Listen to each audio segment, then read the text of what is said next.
ഓം നമോ ഭഗവതേ വാസുദേവായ. എല്ലാ ഭക്തർക്കും ഭാഗവത കഥയിലേക്ക് സ്വാഗതം. ഇന്ന് നമ്മൾ പറയാൻ പോകുന്ന കഥ 4-ാമത്തെ സ്കന്ധത്തിലെ 44-ാമത്തെ കഥയാണ്. ഉത്തമന്റെ മരണവും ധ്രുവന്റെ പ്രതികാരവും. ശിശുമാര പ്രജാപതിയുടെ സുന്ദരിയായ ഭൂമി എന്ന മകളെ ധ്രുവ മഹാരാജാവ് വിവാഹം ചെയ്തു. അവരുടെ പുത്രന്മാരാണ് കൽപ്പനും വത്സരനും. കൂടാതെ അദ്ദേഹത്തിന് വായുപുത്രിയായ ഇള എന്ന മറ്റൊരു പത്നിയിൽ ഉൽക്കലൻ എന്ന പുത്രനും വിശിഷ്ടയായ ഒരു പുത്രിയും ജനിച്ചു. അതിനിടയിൽ അവിവാഹിതനും സഹോദരനുമായ ഉത്തമൻ ഹിമാലയ പർവ്വതദേശത്തു വെച്ച് ഒരു നായാട്ടിൽ പ്രബലനായ ഒരു യക്ഷനാൽ കൊല്ലപ്പെട്ടു. അമ്മയായ സുരുചി പുത്രന്റെ മരണവാർത്ത അറിഞ്ഞ് അങ്ങോട്ട് പുറപ്പെട്ടു. വഴിക്കു വെച്ച് പുത്രദുഃഖം അനുഭവിച്ച് അമ്മയും കാലഗതി പ്രാപിച്ചു.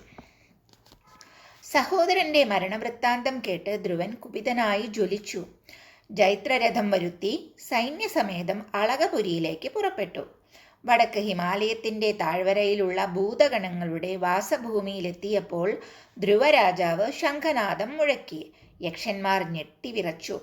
ശക്തന്മാരായ യക്ഷയോദ്ധാക്കൾ ശത്രുക്കളെ പോരിന് വിളിച്ച് അട്ടഹസിച്ചുകൊണ്ട് ആയുധങ്ങളേന്തി പാഞ്ഞടുത്തു. കൂസൽ കൂടാതെ ധ്രുവൻ ശത്രുക്കളോട് ഏറ്റുമുട്ടി. മുന്നോട്ടു കുതിച്ച ആയുധധാരികളെ ധ്രുവനും സൈന്യവും ശരമാരി തൂകി നേരിട്ടു. അമ്പേറ്റ് തോറ്റോടുന്ന യക്ഷന്മാർ രാജാവിൻ്റെ യുദ്ധവൈഭവം കണ്ട് ആശ്ചര്യപ്പെട്ടു. മറ്റു ചിലർ വിലാളിവീരനായ രാജാവിനെ പ്രശംസിച്ചു. ചവിട്ടേറ്റ വിഷസർപ്പങ്ങളെപ്പോലെ മുഴുത്ത പകയോടെ കലിപൂണ്ട് ശത്രു സൈന്യം ധ്രുവന്റെ നേർക്ക് ആഞ്ഞടിച്ചു. ഒരമ്പിന് 3 അമ്പ് വീതം തിരിച്ചു നൽകി. യക്ഷന്മാരോട് ഏറ്റുമുട്ടിയ ധ്രുവനെ ശത്രുക്കൾ അതിലിരട്ടി അമ്പെയ്ത് തിരിച്ചടിച്ചു. ആക്രമണം ശക്തിപ്പെട്ടു. അതോടെ ലക്ഷത്തിലേറെ അംഗബലമുള്ള ശത്രു സൈന്യം പകരം വീട്ടുവാൻ വെല്ലുവിളിച്ചുകൊണ്ട് മുന്നേറി. കോപം ഇരട്ടിച്ചു. അവർ ചിറകുവെച്ച ദിവ്യായുധങ്ങളും പരിഖം, ശൂലം, പ്രാസം, ശക്തി തുടങ്ങിയ പലതരം മറ്റ് ആയുധങ്ങളും ഉപയോഗിച്ച് ധ്രുവനു നേരെ പൊരുതി.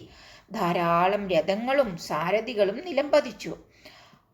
മനുപൗത്രനും സൂര്യസമാനനുമായ ധ്രുവൻ യക്ഷന്മാരോടൊപ്പം സമുദ്രത്തിൽ മുങ്ങിയും താണും ഘോര യുദ്ധം ചെയ്തു. ആകാശത്തുനിന്ന് യുദ്ധം കാണുന്ന സിദ്ധന്മാർ ബഹളം വെച്ച് സൈനികർക്ക് ആവേശം നൽകി. യുദ്ധത്തിൽ വിജയം വരിച്ചു കഴിഞ്ഞെന്ന് മതോത്തന്മാരായ രക്ഷസുകൾ വീമ്പടിച്ചുകൊണ്ട് ആക്രോശിച്ച് തുള്ളിച്ചാടി നടന്നപ്പോൾ രാജാവിൻ്റെ രഥം ആ ശരവർഷത്തിനിടയിൽ നിന്ന് മഞ്ഞിൽ നിന്ന് സൂര്യനെന്നോണം പുറത്തു വന്നു. ധ്രുവന്റെ ദിവ്യധനുസ് ശബ്ദിച്ചു. ശത്രുക്കൾ ഭയം കൊണ്ട് വിറച്ചു. കാറ്റ് മേഘസമൂഹത്തെ എന്ന പോലെ ശരവർഷം കൊണ്ട് ശത്രുക്കളുടെ അമ്പുകളെ ധ്രുവസേന ഛിന്ന ഭിന്നമാക്കി. ധ്രുവന്റെ വില്ലിൽ നിന്നും പുറപ്പെട്ട ശരങ്ങൾ നിഷ്പ്രയാസം രക്ഷസുകളുടെ രക്ഷാകവചങ്ങൾ തകർത്തു. പോർക്കളത്തിൽ യക്ഷന്മാരുടെ ഛേദിക്കപ്പെട്ട ശിരസ്സുകൾ നിറഞ്ഞു. മൃതശരീരങ്ങൾക്കു സമീപം കിരീടികളും തോൾവളകളും മുത്തുമാലകളും വിലപിടിച്ച തലപ്പാവുകളും തിരിച്ചറിയാൻ കഴിയാത്ത വിധം പരന്നുകിടന്നു. മരിക്കാതെ അവശേഷിച്ച സൈന്യാധിപന്മാർ ധ്രുവാസ്ത്രത്താൽ ഛേദിക്കപ്പെട്ട് അംഗഹീനരായി സിംഹത്തിന്റെ പരാക്രമത്താൽ ഭയപ്പെട്ടോടിയ ആനകളെപ്പോലെ വാവിട്ടു കരഞ്ഞുകൊണ്ട് പോർക്കളത്തിൽ ഭീകരാന്തരീക്ഷം സൃഷ്ടിച്ചു. അതുകൊണ്ട് വീരഭടന്മാരുടെ മനസ്സിൽ ആനന്ദം നൃത്തം വെച്ചു. പടക്കളത്തിൽ എതിരാളികളായ ധ്രുവൻ ആരെയും കണ്ടില്ല. പക്ഷേ മായാവികളായ ശത്രുക്കൾ എവിടെയെങ്കിലും ഇല്ലാതിരിക്കുമോ? ധ്രുവന്റെ സംശയം പിന്നെയും അവശേഷിച്ചു.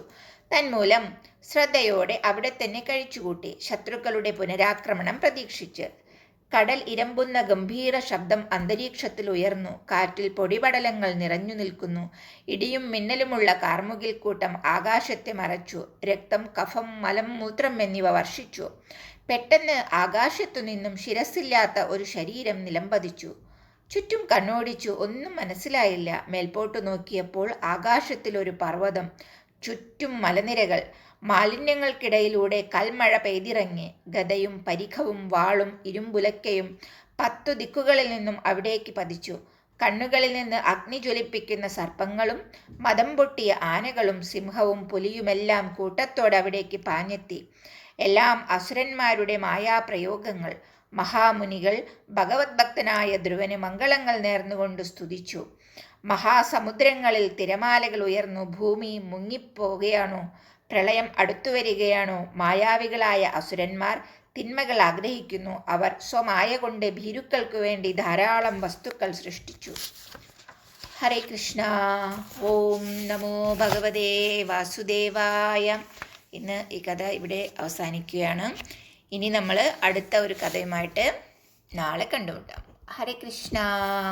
ഓം നമോ ഭഗവതേ വാസുദേവായ.